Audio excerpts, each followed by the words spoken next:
wanna be a billionaire so fucking bad. Today I'd like to talk to you about esports. It's big business with some of the best gamers raking in millions of pounds winning international tournaments. You get inside the arena and it's amazing how much it feels like any other sporting event.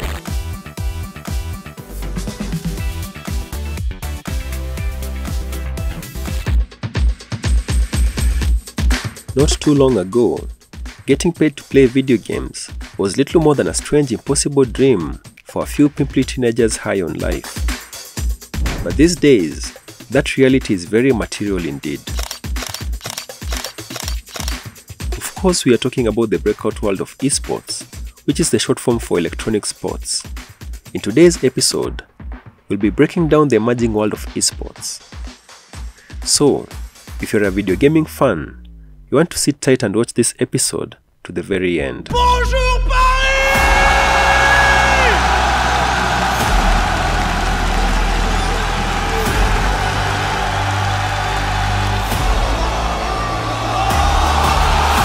Coming in, that's going to be the package. Now Novit's in trouble. Gamic ticking down. Tap's now going to have to run for his life. Miasma comes in. The flash over the wall. Amazing patience. Oh, what a dodge! Comes out. One more rocket, baby.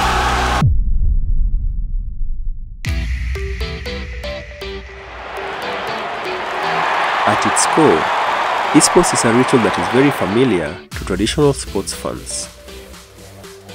Here, we have teams of players suited up for battle in a downtown arena, while thousands of ecstatic onlookers come out to watch and wave placards in support. Broadcasters beam the spectacle out to millions of other fans, while commercials hawk all sorts of products, from energy drinks to insurance, during breaks in the action. The only difference between this new kind of sports and the non-electronic kind is that these players aren't grinding out hockey shifts or performing highly acrobatic dunks. Instead, they are playing League of Legends, Counter-Strike, Fortnite, or Super Smash Bros. Esports has gotten so widely popular that the Olympics are considering adding it as an official event.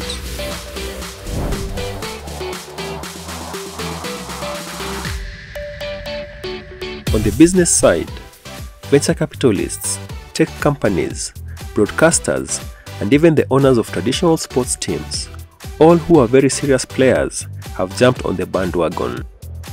That's what we're exploring today. How on earth we got from video games as the pastime of couch potatoes to video games as a world-class spectacle. It's time to plug in your controller.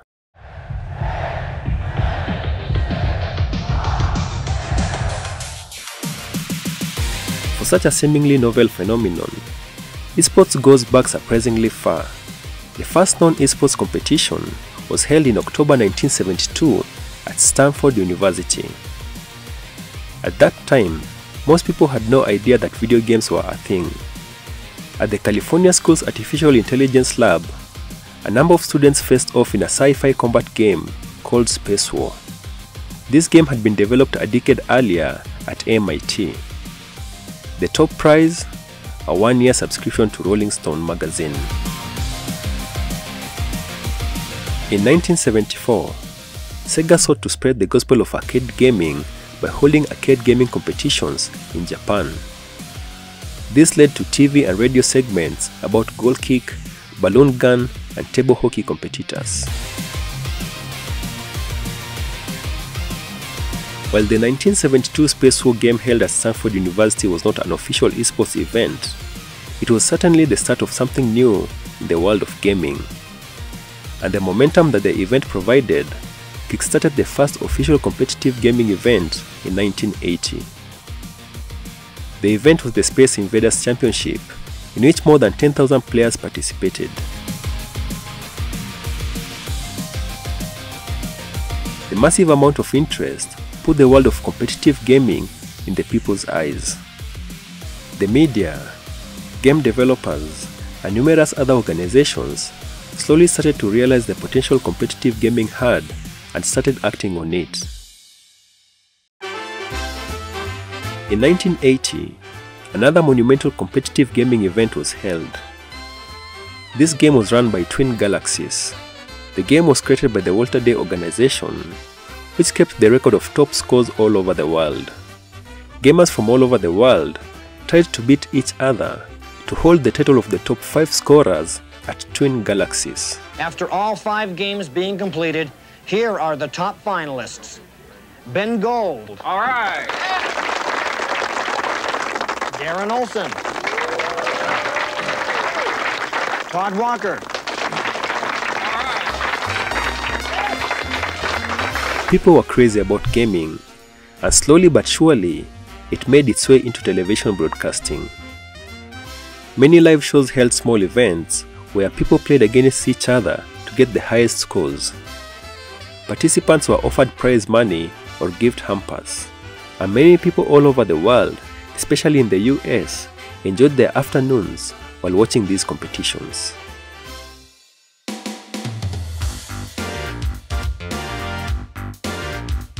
In the later stage of the 1980s, esports was starting to get dominated by Nintendo as they took the control, graphics, and accessibility of gaming to a whole new level. The first Nintendo Entertainment System made its mark on the North American market back in the mid-1980s. This was followed by the release of the Super Nintendo Entertainment System in 1991. With Super Nintendo came Super Mario and the biggest game of the 90s, Street Fighter II: The World Warrior.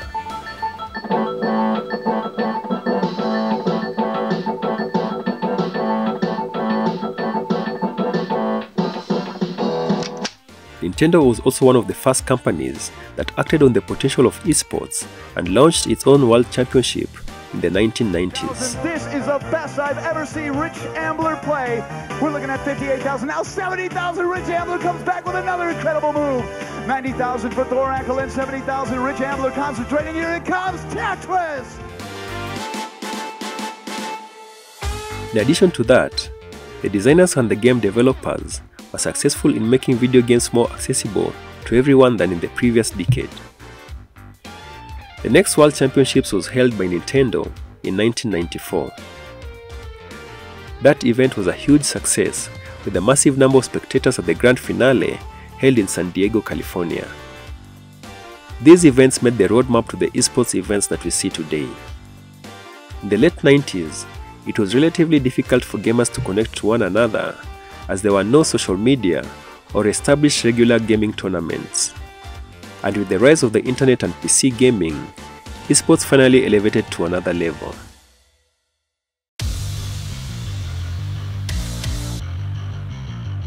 But what really transformed esports into a full-blown professional business was an opportunity born out of a crisis.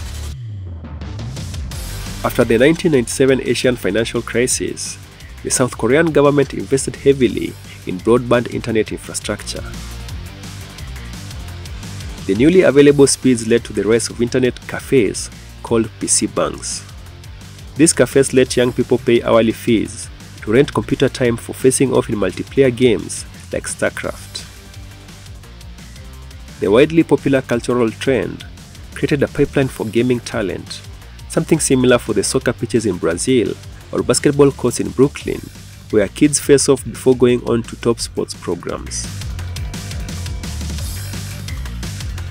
The South Korean government saw an opportunity and intervened by forming the Korea Esports Association in 2000. This is a public body whose mission is to solidify esports as a commercial activity. With PC banks or cafes too small for this ambitious goal, the country began organizing competitions among top video gamers in hotel conference rooms and eventually in stadiums.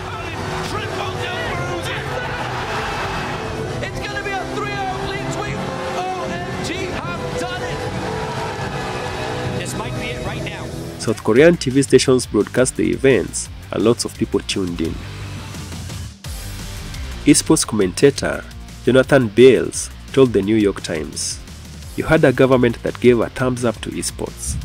It was professionally organized and it was on television, so it became a mainstream thing."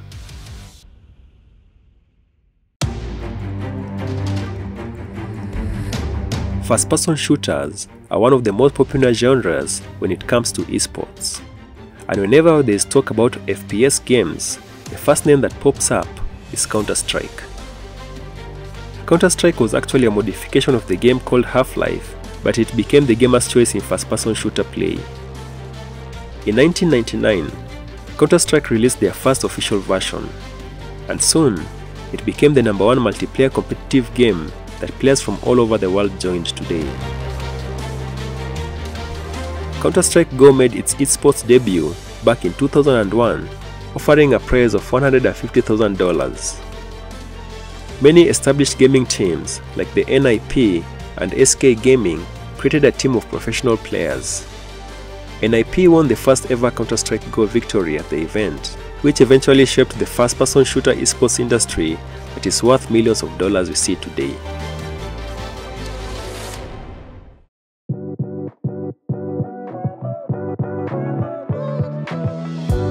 But even as esports made its way into TV broadcasting in the late 1990s, the whole world was never able to be a part of the competitive gaming industry due to battle for rights and different viewing mediums across the globe.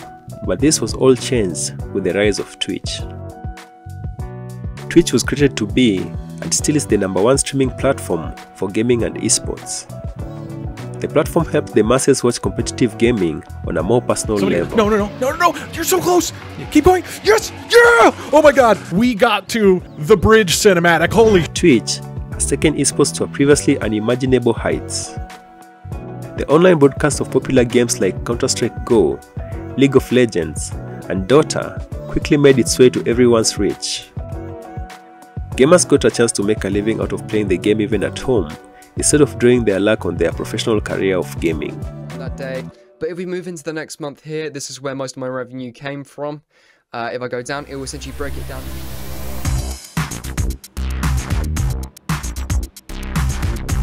Today, esports is not solely a South Korean phenomenon. In 2022, Newzoo, a gaming analytics firm, estimated that the esports industry had brought in $1 billion in revenue for the first time. That year, the number was expected to grow to $1.8 billion. In 2021, the global video game industry was valued at $179 billion. With the benefit of an already well-established market, esports audiences have been exploding.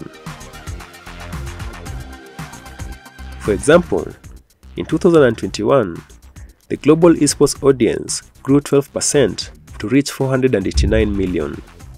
By 2025, 640 million viewers are expected to be looking on as gamers battle it out.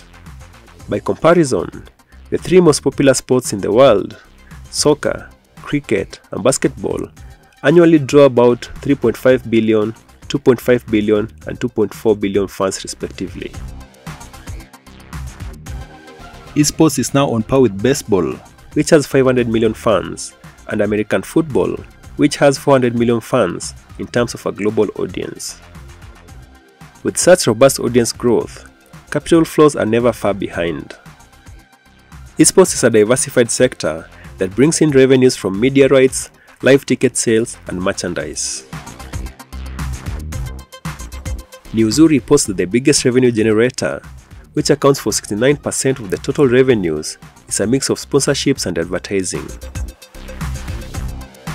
PricewaterhouseCoopers reports that in 2021, North America was on pace to hit $300 million in esports revenue for the first time. And over across the Atlantic, Europe was on track for some $140 million. Seeing the explosive growth, venture capitalists and private equity firms have picked up the joysticks and gotten in on the action.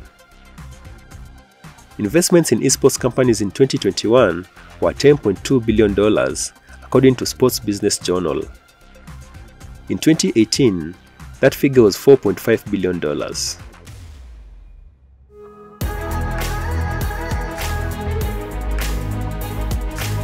So, how on earth does this all work? The answer can be found in the arena of regular professional sports, which aren't that different from esports as far as economics are concerned. Esports teams have owners, franchises, and endorsement deals. They sign players to contracts and compete for top talent. Just like soccer teams do, they can compete in multiple leagues of tournaments, both domestically and internationally. For example, let's look at the Overwatch League. As the name suggests, in this competition, teams face off in the first-person shooter game, Overwatch. Just like in pro sports leagues, Overwatch teams are based in cities. We have the Los Angeles Gladiators, the Vancouver Titans, and the defending champions, San Francisco Shock, among others. All these teams are backed by different ownership groups. The 20 teams in the Overwatch League are spread across 6 countries, with 11 of them based in the US. The teams compete in a regular season as well as playoffs in front of live and broadcast audiences, just like the NBA or Major League Baseball teams. Teams compete for monetary prizes in addition to the glory of championships. Esports franchises can also take on structures similar to the European clubs that participate in multiple sports. For example, Barcelona FC, best known as one of the world's top soccer teams, also has basketball, rugby, volleyball, and ice hockey divisions. In fact, its basketball division, FC Barcelona Basket, has 27 Spanish titles, which is one more than its iconic soccer team. A comparable esports organization is a franchise based in Los Angeles known as FaZe Clan. The organization has multiple teams specializing in different video games, including Call of Duty, Soccer Simulation FIFA, among others.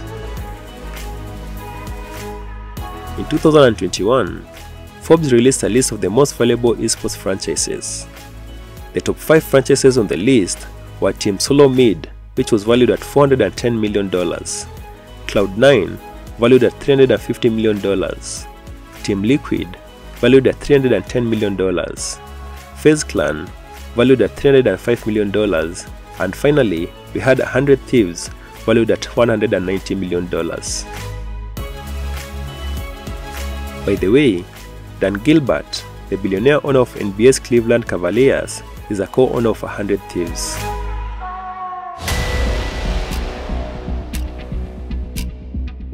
The world of esports is still on the rise, with no hint of slowing down. The industry is growing exponentially every day. Traditional teams have now fully acknowledged esports, and millions of dollars are being sponsored to the esports teams of grand events. And with the momentum that esports is running with, the future is looking bright for the industry.